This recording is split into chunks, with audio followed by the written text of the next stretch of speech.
Welcome back to Notes Edition, where I read notes off of my phone. Today's note is called The Arcade Economy. Let's talk about liquidity. Just the sound of it is a bit intimidating. It's like a fancy financial vocab word that can be a bit off-putting, at least for me anyway. So let's look into liquidity and see what's under the hood. Imagine the economy like a big arcade. People spending their tokens on games they enjoy. Certain games are more popular, certain games cost more. Everyone gets to decide which games they're willing to spend tokens on and how long they're willing to wait in line to play. Liquidity is a concept that involves a dizzying combination of factors: money supply, interest rates, inflation, GDP, and the scarcity of assets and labor.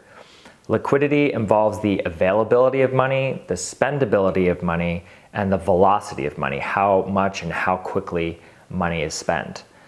So let's go back to the arcade. Imagine at the beginning of the night, the arcade gives out free tokens to anyone who posts on social media about the arcade. At first, the tokens flow like honey and the lines are short. The more tokens they give out, however, the more people they attract and the longer the lines get. Eventually, people start bidding for a spot at the front of the line for the most popular games, paying triple the initial token cost to play that particular game. The people who only have a few tokens wonder if they'll ever get a chance to play. Some people give up and leave the line, and eventually the lines get shorter as people spend their tokens throughout the night on the arcade games. Now, less people are willing to pay extra to skip the line. In fact, as the night wears on, some of the arcade games have no line whatsoever. This little supply and demand scenario is a microcosm version of the greater economy. The government uses its central bank to print money tokens into circulation, and people line up to earn and spend these tokens. The more tokens that flood in, the higher game prices climb relative to the limited quantity of goods and services available in the economy. Everyone inside the arcade economy uses dollars to bid on lifestyle experiences, like bidding tokens on arcade games. When you hear people in finance saying liquidity has dried up, it basically means that there's less activity, less available resources willing to trade hands.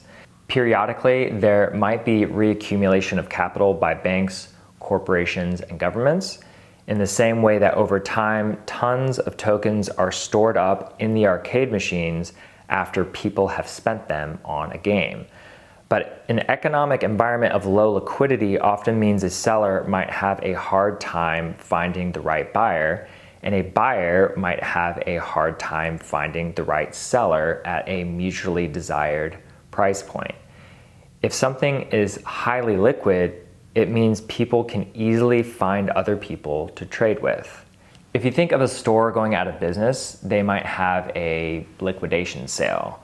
To recoup some value before losing everything, a business will often lower prices of unsold items until all the items attract enough buyers to clear out their inventory. The store is essentially liquidating assets, the products on their shelves, to a more saleable form of capital, cash, that they can spend anywhere. If the business has a surplus of 1,000 unsold bicycles, they can't easily barter those bicycles for a new business venture. But if they liquidate those bicycles, they might be able to use that startup capital to break into the kayak industry. Liquidity is a concept that applies to the macroeconomy, the business cycle, as well as personal finance. Both consciously and unconsciously, every individual is constantly negotiating liquidity. You can liquefy your skill set by selling your efforts for liquid cash. You can sell used items for cash. You can cancel monthly subscriptions to liquefy them into cash savings to be deployed elsewhere. The catch is that as more people liquefy their efforts and assets, There are essentially more available unspent tokens on the arcade floor, and as more people begin to spend them, the longer the lines get and the higher the prices. An increase in macro liquidity can cause higher velocity, a faster rate and volume of spending, resulting in higher inflation of prices. Liquidity comes and goes in waves like low tide and high tide. When the tide is high, everyone can afford more and the prices start to spike. When the tide is low, the sand starts to dry up, everyone can afford less, and demand falls. The weird thing to consider is that lower demand doesn't always equate to lower prices. If demand lowers but the amount of tokens increases, prices can temporarily stay the same or even increase while demand plummets, causing a squeeze on the economy we like to call stagflation.